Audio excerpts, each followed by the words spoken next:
Bonjour à tous, comment allez-vous? Moi je me porte bien.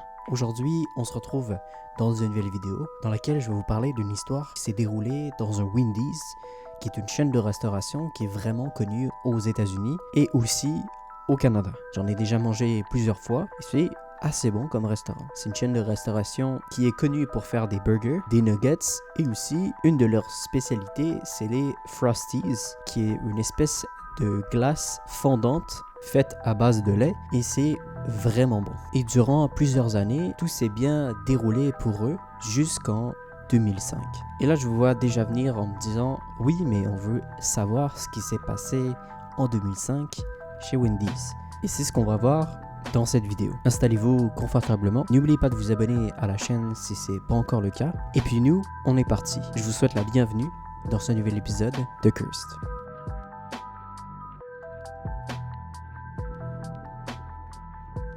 En mars 2005, il y a une femme du nom de Ana Ayala. Elle est en voyage à travers les États-Unis et elle est de passage dans la célèbre ville de Las Vegas. Et comme vous savez tous, tout ce qui se passe à Vegas reste à Vegas. Sauf pour l'histoire d'aujourd'hui.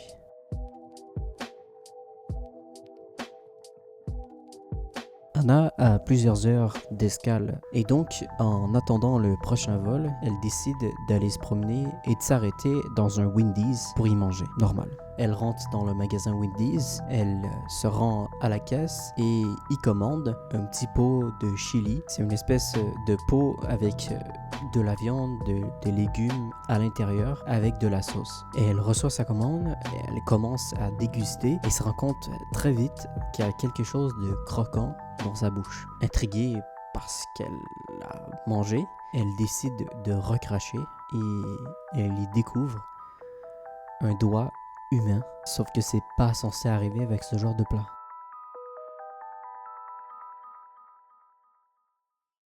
Et après avoir recraché le doigt humain, elle crie partout dans le restaurant. Elle est choquée, tout le monde la regarde choquée, tout le monde commence à avoir des doutes sur ce qu'ils sont en train de manger. Tout le monde arrête de manger. Tout le monde commence à avoir peur dans le resto. La réaction des gens, c'est pas ce qui est le plus dérangeant dans cette histoire. Ana se lève et décide de se rendre à la caisse pour avoir des explications pourquoi il y a un doigt humain dans son plat. Pour savoir d'où il provient le doigt, parce que c'est pas le sien. Et la réaction de la caissière, elle lui dit « Non, mais ça doit être un cornichon. Ça peut pas être un doigt, c'est impossible. » Ana appelle la police et la police se rend au Wendy's et ferme le Wendy's durant toute la journée. Il faut que vous vous rendiez compte vraiment de la gravité de la situation, puisque fermer un Wendy's pour une journée, c'est catastrophique, c'est une perte d'argent énorme. Il faut vraiment qu'il y ait un problème pour pouvoir fermer un restaurant comme ça. Et la police donc ferme le restaurant pour toute la journée pour analyser et enquêter sur cette histoire du doigt dans un plat.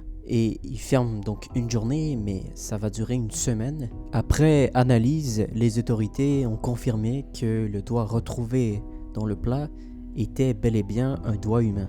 C'était donc pas un cornichon, madame la caissière. On sait maintenant que c'est un doigt humain, mais maintenant la question c'est à qui appartient ce doigt? C'est ça la question la plus glauque de cette histoire, c'est à qui appartient ce doigt?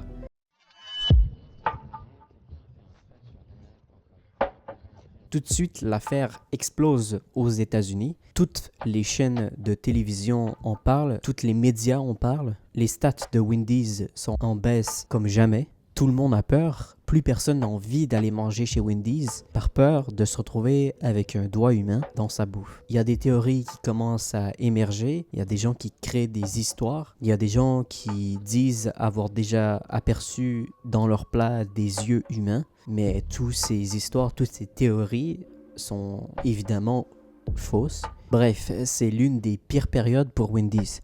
Mettez-vous à la place du monde il y a 19 ans, à quel point c'était dramatique cette histoire. Mais je reviens sur la même question, comment c'est possible qu'un doigt humain se retrouve dans un plat? Et surtout, encore une fois, à qui il appartient?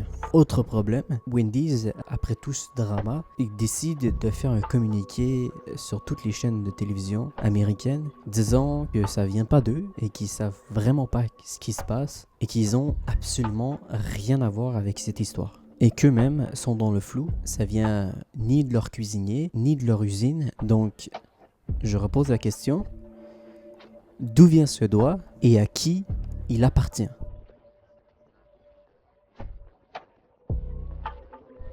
Cette histoire est complètement folle. Sachez que tout ce que je vous raconte, ça se passe sur plusieurs jours, sur plusieurs semaines. La police va faire le tour de tous les hôpitaux de Las Vegas pour essayer de trouver si quelqu'un se serait fait amputer d'un doigt. Imaginez, faire le tour de tous les hôpitaux à Las Vegas. C'est complètement fou, c'en est même lunaire et ils vont chercher de partout dans Las Vegas pour essayer de trouver quelqu'un qui serait fait amputer d'un doigt les jours précédant la découverte du doigt.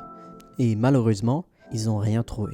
Donc là, c'est impossible. De tout le périmètre de Las Vegas, personne s'est fait amputer d'un doigt. Le doigt, c'est pas le doigt d'un cadavre ou d'un mort. Donc, les policiers ont commencé à se poser beaucoup de questions, puisque la situation est impossible, puisque c'est pas Wendy's et c'est non plus les gens de Las Vegas. Et c'est... Ouais, je crois qu'on a pensé à la même chose. La police s'est posé une question, et si depuis le départ, toute cette histoire du doigt dans un plat venait de la personne qui est à l'origine de cette histoire? La police a commencé à faire des recherches sur le passé de Hannah, ce qui lui a pu lui arriver, surtout des traces écrites de ce qui a pu lui arriver. Et ils sont tombés sur des choses complètement folles. En fait, Hannah, c'est une personne qu'on appelle des Karen. Des Karen, c'est des femmes qui cherchent absolument des problèmes à tout le monde pour aucune raison. Et plus particulièrement, les grosses entreprises. En fait, elle a inventé beaucoup de fausses histoires dans le passé avec des grosses compagnies. Tout ça pour avoir de l'argent durant les procès. Et la police commence à fouiller son historique et comprend très vite qu'elle a eu plusieurs procès avec plusieurs compagnies, des grosses compagnies. Tout ça dans le but d'avoir de l'argent. Tout ça avec le même type d'histoire. C'est complètement fou. Donc ils se sont dit, ok, cette femme profite des grosses entreprises, crée des fausses histoires, tout ça pour aller ensuite en procès, pour avoir de l'argent. Au moment où la police découvre son secret, Hannah, ça fait longtemps qu'elle est déjà partie de Las Vegas. Elle est même rentrée chez elle. Elle est dans sa maison et la police, face à ça, sont forcément obligés de réagir. Et la police va donc demander un mandat d'arrêt pour directement intervenir chez elle. Et là, on n'a pas plus d'infos. On ne sait pas ce que la police a trouvé chez elle, des objets ou des papiers. On n'a aucune info. Tout ce qu'on sait, c'est que Hannah a été arrêtée le lendemain de cette intervention qui s'est déroulée en avril 2005. Elle s'est fait arrêter pour diffamation, vol en bande organisée, publicité mensongère à l'encontre de plusieurs entreprises. Pour tout ça, elle sera condamnée à 9 ans de prison, plus un bannissement à vie de tous les restaurants Wendy's. Mais c'est beau la condamnation, mais l'affaire n'est pas résolue.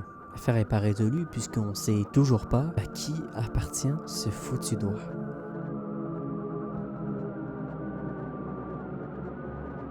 Le truc à savoir, c'est que ce qui a fait accélérer toutes les suspicions concernant Hannah, vu que Wendy's, eux, de leur côté, ne savaient pas d'où ça provenait, et surtout que eux, ils savent très bien que ça venait pas d'eux, ils ont décidé de lancer un concours. Oui, vous avez bien entendu, un concours avec une récompense de $100 pour toute personne qui aurait des informations qui pourraient aider à l'enquête. Voilà, il gagnera $100 et des plats gratuits. Et ben, il y a un gars qui s'est présenté chez Wendy's et qui a donné ces informations assez cruciales pour l'enquête. Il a dit tout simplement, le doigt, il savait très bien à qui il appartenait, puisque c'était à un de ses amis. À un de ses amis qui s'appelle Paul. C'est un de ses amis qui avait eu un accident durant le travail et qui lui avait littéralement coupé le pouce. Et donc, il a échangé son doigt à Hannah contre de l'argent. Bon, je sais pas c'est qui le plus stupide dans l'histoire, Hannah ou Paul. Who knows? C'est vraiment sérieux. Même que le fameux Paul est venu confirmer la version de son ami. Donc vous aurez compris que depuis le début, tout le plan, ça vient d'Hannah, une Karen qui avait comme seul but de poursuivre en justice Wendy's pour de l'argent. Ce qu'il faut savoir, c'est que le mari d'Anna est lui aussi impliqué dans ce genre d'affaires, ce qui fait qu'il a été arrêté lui aussi et a pris 12 ans de prison. Voilà, cette histoire est terminée. Cette histoire est complètement folle. J'espère qu'elle vous a plu. N'hésitez pas à me le faire savoir en mettant un petit like à cette vidéo. Ça aide beaucoup pour le référencement de la chaîne. Et également, si cette vidéo vous a plu, je vous invite à vous abonner à la chaîne YouTube. Merci infiniment pour les 2000 abonnés. Ça me fait énormément plaisir. Continuez à vous abonner à la chaîne. Ça fait toujours plaisir de voir de nouvelles personnes arriver sur la chaîne et découvrir mon contenu, découvrir mon travail. Moi, je vais vous laisser ici. On va se retrouver bientôt pour une prochaine vidéo. Prenez soin de vous. À bientôt.